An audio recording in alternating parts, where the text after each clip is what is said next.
Well, hello everyone. As Harry said, my name is Holly Arden. I'm coming to you today from Quandamooka country on the Redlands coast. I'd also like to acknowledge the traditional owners of the land and pay my respects to elders past, present and emerging. So welcome to this webinar, which is being recorded if anyone is not able to make it today. So the webinar is, of course, entering the Queensland Regional Art Awards, tips and tricks for submission. So the Queensland Regional Art Awards are a flagship for flying arts and something that's been going on for many years now. And I guess we do a sort of annual seminar.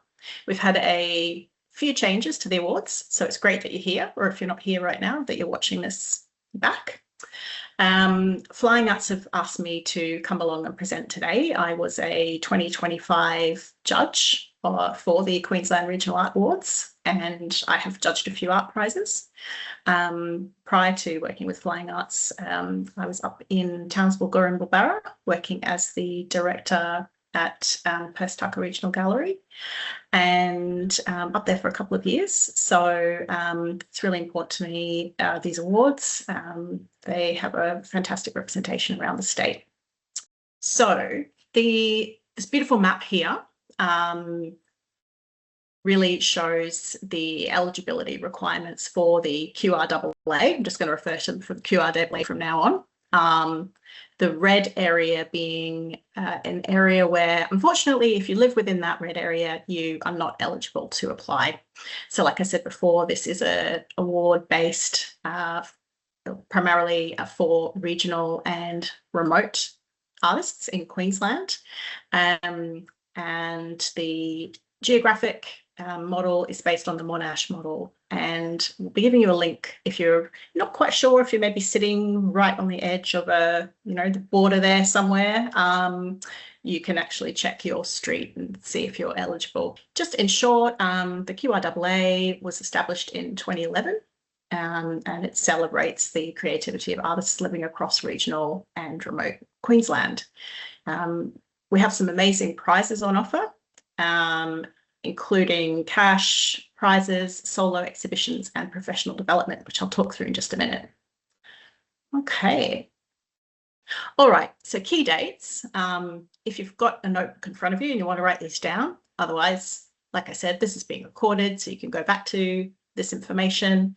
There will also be a lot of information that's going to be posted onto the Flying Arts website, so you shouldn't miss out on these dates. We're basically about 3 weeks out now for submissions to be open, so the 10th of August. You'll then have roughly a month, just over a month, to get those submissions in. So they close. We have to be really precise about this on the 18th of September 2026 at 3 p.m. If your work makes it to the stage of being a finalist, and this is just to give you a heads up about, I guess, how things can move relatively quickly in the process. The finalist artworks are due to Flying Arts, if selected, by the 19th of November 2026. Excuse me. Now, there's a link here, which I won't go to yet. It won't give you too much information at this stage, but you will basically be lodging an online application. I'll talk through that a little more in a second in terms of how the judging process works. And it hasn't changed from previous years though. But you will apply via a link, a little like that, and that page will be updated with the submission form only when the awards go live on the 10th of August. So if you go there now, you'll see a little bit of information, but you won't be able to apply until the 10th of August. And start getting all of the materials ready to go. Okay, just a few things to note. Entry fees, like most prizes, we ask for a nominal entry fee. It's $25 per entry for young artists, so that's aged between 15 and 25, and $40 for non-members of Flying Arts and $35 for members of Flying Arts. So just a little encouragement to become a member of Flying Arts if you're not already. The big change this year is that there is no theme. So we welcome submissions across all themes, all ideas. So that's just something to bear in mind, and hopefully that will come as a nice surprise for many entrants. There's also been a little bit of a change in the award categories. So if you entered last year or you had a look at entering last year, you'll have seen there were quite a few more categories. We've condensed those a little bit, and I can talk through those a bit now. So we have the Mervyn Moriarty Landscape Award, named after our great founder, Mervyn Moriarty, a First Nations Award, a Remote Artist Award, a Young Artist Award, and an Emerging Artist Award. So if you qualify for one category or more, you can enter across all of those categories, or as many as you qualify for, but obviously you have to be eligible to enter in any given category. Okay, so there's a bit of information on this page. I realise it's a little bit cluttered, but we wanted to draw it to your attention straight away. So over the last few months at Flying Arts, we've been working on some professional development resources to really help you put your best foot forward if this award is something that you would like to enter. Even if you decide not to enter the award, or you're not successful this year, hopefully these resources will be helpful for you anyway. So the resources I'm talking about include how to write an artist statement, and that will certainly be required when you submit an application to the Queensland Regional Art Awards. Also, how to take and submit a photo of your work for the QRAA. I can't say how important good photos are for the QRAA. The reason I say that is because the first round of judging is done online remotely. So there will be a panel of judges from different parts of Queensland, and they will be looking at those works on their computers, and they will be relying on the digital images that you provide. That's pretty much the only way we can do it, as you would understand, logistically, and it's important that we have a range of judges from across the state. So a good, clear image. It doesn't necessarily need to be a professional image, but please have a look at that resource. It just sort of shows the do's and don'ts. So just making sure it's well lit, that you don't have a reflection on the glass of a painting, any of those things that could just really stop you from putting your best foot forward.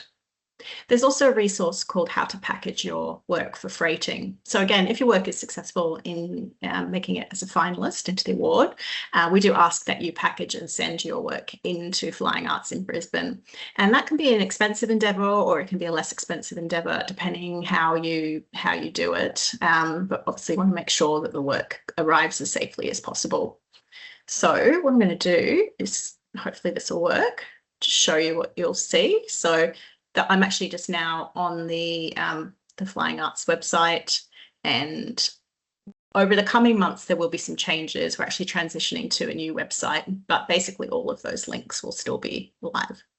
So yeah, general rule is please take a good look at those before you make your submission, and just make sure you've ticked off all of the boxes with those things. All right, onto the prizes. Something a bit more fun. So we've got a total prize pool this year of $326,800. So the different categories have different prizes. They're not all listed here, because otherwise we'd be here for an hour. But just to take you through what you can expect, the overall winner, there's a non-acquisitive cash prize of $25,000. A really great opportunity for a 2-week solo exhibition at Jan Manton Gallery in Brisbane, a residency in Bundaberg, and an online marketing and PR package. So that's for the overall winner of the QRAA. For the Mervyn Moriarty Landscape Award, there's a non-acquisitive cash prize of $10,000, a 2-week solo exhibition and reception at Fireworks Gallery in Brisbane.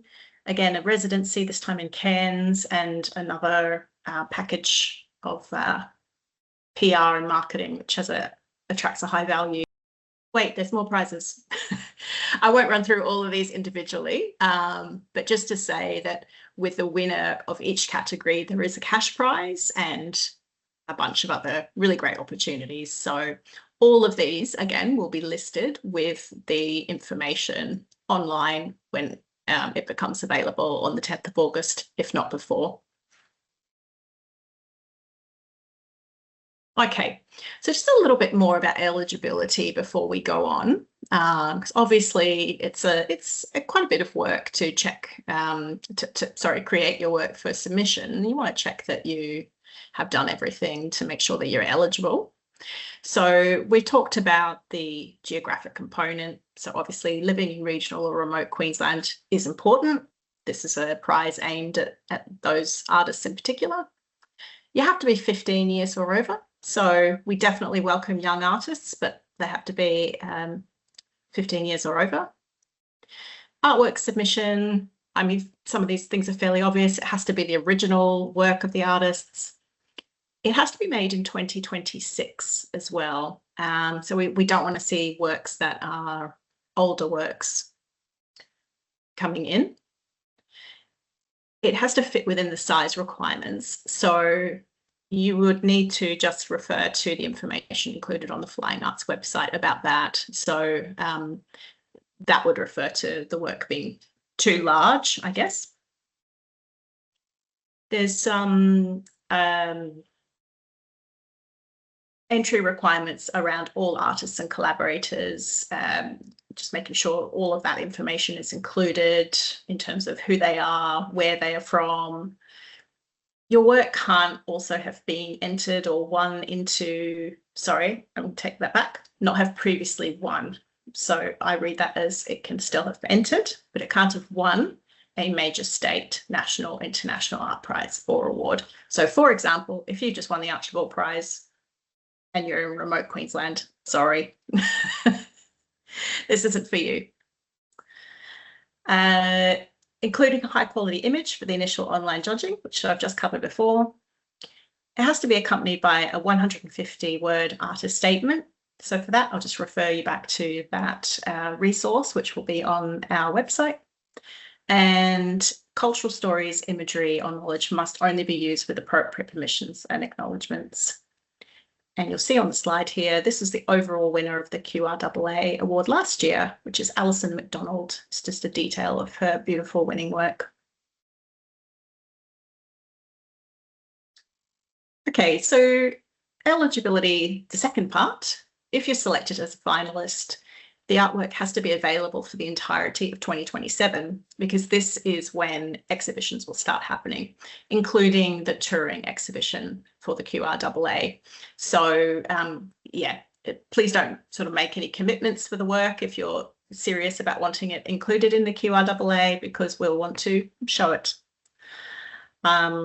It has to be delivered to the Flying Arts office in Brisbane and be collected at your expense. So again, really thinking about how it would be packed and how you can do that as economically as possible is great. And again, I'll just invite you to have a look at the resource on that. For 2D works, they must be prepared for display, so fitted with D-rings in advance. If you can spare some thought for our poor installers, if they have, 100 works, they can't be hanging these D-rings on. So it just really helps if it's already done prior to being sent in to us. If the work is on paper or it's a photograph or it's a really delicate canvas, we ask you to please frame it and use Perspex. So we will not accept glass for obvious reasons. Okay. So last in the eligibility requirements, and then I'll move on. So for the remote, so you might recall I mentioned two different awards. There's the regional and there's the remote. So the remote, you have to live in an MM5 or higher area. So the M refers to the modified Monash model. So there is a link here and you can check whether you qualify as remote for the purposes of that award. For the First Nations Artist Award, you would identify as First Nations or a Torres Strait Islander. For the Emerging Artist Award, this is obviously a bit of a grey area, but we'd ask that you have reached a point beyond hobby activities, that you're actively committed to professional practice, and that you might be undertaking or recently completed specialised training or study. So it's really something that you're considering moving forward as a professional artist. There is a description that NAVA have provided of this early career bracket that you will find helpful if you're considering that category. For the Young Artist Award, I think I've already mentioned, you have to be between 15 and 25 years old. And People's Choice, so that isn't a category that you can enter. That is more an award that we will award, and it's awarded from all finalists. So there's two People's Choices. There's one for young people between 15 and 25, and others are eligible for the Adult People's Choice Award. And there's cash prizes involved with that as well. So it's just a nice little add-on. Okay, so I thought it was important to put this in the slides because, you know, I guess a really big question, and one that it's quite difficult to answer really, is what do judges look for in prizes? There's not one way to answer that, obviously. So I had a chat with some colleagues who previously have been on the selection panel, and they gave me some comments, and I thought it'd be useful to share these with you just to give you an idea of, I guess, some of the things that they look for, but also around the diversity of the response. I still think that there is some key strands, though, that link their responses. So Jan Manton says that she looks for a work that shows that the artist really knows their chosen medium. She says everything in the piece, subject, composition, and technique, should feel confident and well handled, giving the sense that the artist is working at their best. I should have made mention before, the artwork that I'm showing here was another finalist from last year. I was highly commended in the Mervyn Moriarty Landscape Award.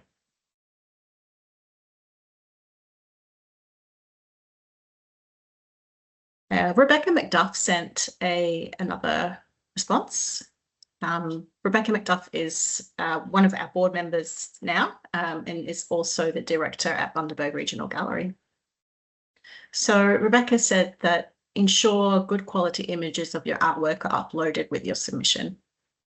Remember that judges are viewing the images online for the first round of judging, so professional images are integral to the success of your application. Also, judges read the artwork statements that accompany your application, and these often give us a much greater insight into your practice and the artwork that you're submitting.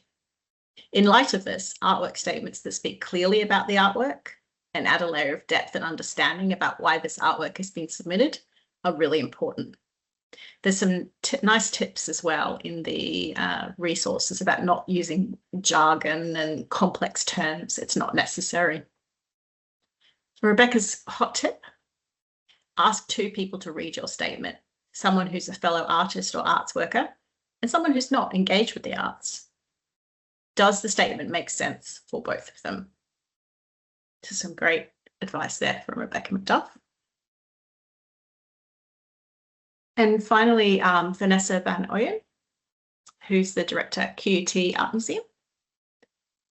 So she's written, strong work doesn't need excessive interpretation.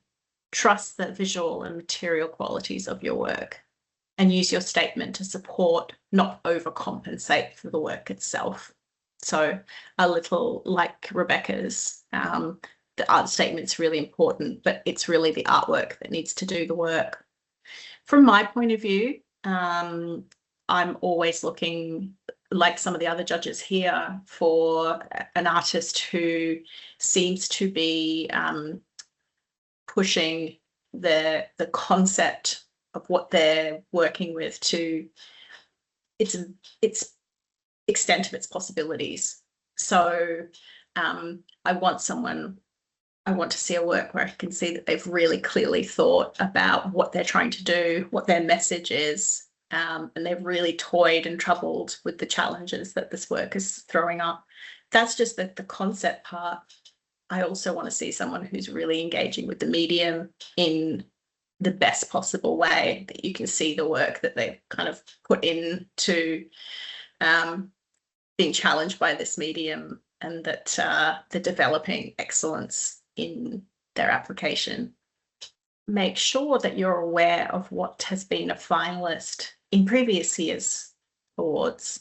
So if you go onto the Flying Arts website, you will see that there is an online gallery of last year's finalists. So you can have a look at all of the things and kind of even go through the exercise with yourself of, you know, why would this have been selected, you know, how does yours stack up in a way? It's a really, really good exercise to do that.